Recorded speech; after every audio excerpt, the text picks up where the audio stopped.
Where is Malaysia Airlines Flight 370? We need to know what happened. ልክ መጋቢት 8 ቀን 2014 ከእኩለ ሌሊት በኋላ ነበረ የማሌዥያ አየር መንገድ በረራ MH370 ወደ ቤጂንግ በሚወስደው ኳላላምፑር ማኮብኮቢያ ላይ በጸጥታ ተቀመጠ። በውስጡ 239 ሰዎች፣ ቤተሰቦች፣ ተማሪዎች፣ ቱሪስቶች፣ የበረራ ሰራተኞችን ጨምሮ ተኝተው ነበር። ይህ በረራ መቼም ወደ መዳረሻው እንደማይደርስ አንዳቸውም አያውቁም ነበር።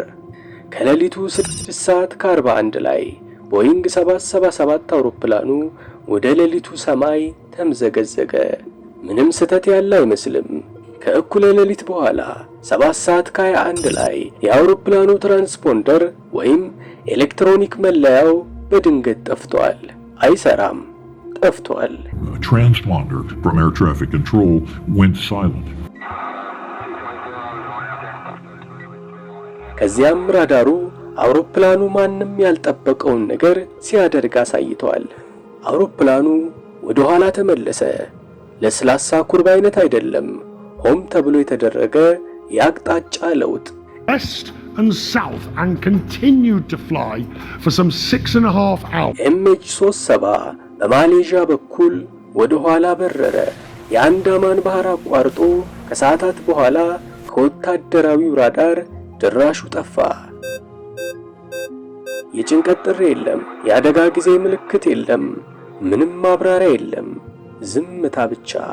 ምንም እንኳን ሁሉም የመገናኛ ዘዴዎች ቢሞቱም ሳተላይት ከአውሮፕላኑ ደካማ አውቶማቲክ እጅ መጨባበጥ ወይም ሃንድ ሼክ ይቀበል ነበር።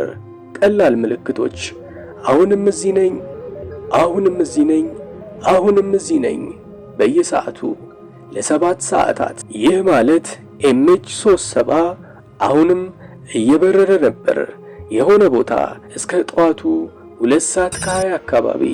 ከዚያም ምልክቶቹ ለዘላለም ቆሙ። Help. Panic. Missing plane. አውሮፕላኑ ነዳጅ አልቆበትም ነበር። እናም እዚያ አውሮፕላኑ ከሰማዩ ዳርቻ ላይ ድራሹ ጠፋ።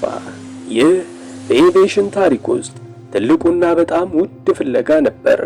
መርከቦች፣ አውሮፕላኖች፣ ሳተላይቶች ውቅያኖሶችን ቃኙ። ንድፈ ሐሳቦች ፈነዱ። አብራሪው ራሱን አጥፍቶ ይሆን? ጠለፋ ይሆን? እሳት፣ ሜካኒካል ውድቀት፣ ወታደራዊ ጠለፋ፣ ሳይበር ጠለፋ? አልታወቀም። ዓመታት አለፉ። የአውሮፕላኑ ክፍሎች በውቅያኖስ ዳርቻ ተገኙ። ከዚያም ፍርስራሹ በባህር ዳርቻው መታጠብ ጀመረ። በሬውን ደሴት ላይ ያለ ክንፍ ቁራጭ፣ በአፍሪካ ውስጥ ተጨማሪ ቁርጥራጮች አንድን ነገር አረጋግጠዋል። MH370 በደቡባዊ ህንድ ውቅያኖስ ላይ ተከስክሷል። ግን የት፣ ለምን እና እንዴት? መልስ ያላገኙ ጥያቄዎች ነበሩ። እስከ ዛሬ የግንኙነት ስርዓቶች ለምን በቅደም ተከተል ተሰናከሉ? ለምን ወደ ኋላ መመለስ? በምድር ላይ በጣም ባዶ ወደ ሆነው ውቅያኖስ ውስጥ ለምን ለሰዓታት በረራ? በዚያ ኮክፒት ውስጥ ምን ተፈጠረ? ፍርስራሽ የለም፣ ጥቁር ሳጥን የለም፣ የመጨረሻ ምልክት የለም። ብቻ የ239 ሰዎች ሕይወት በዝምታ ተዋጠ።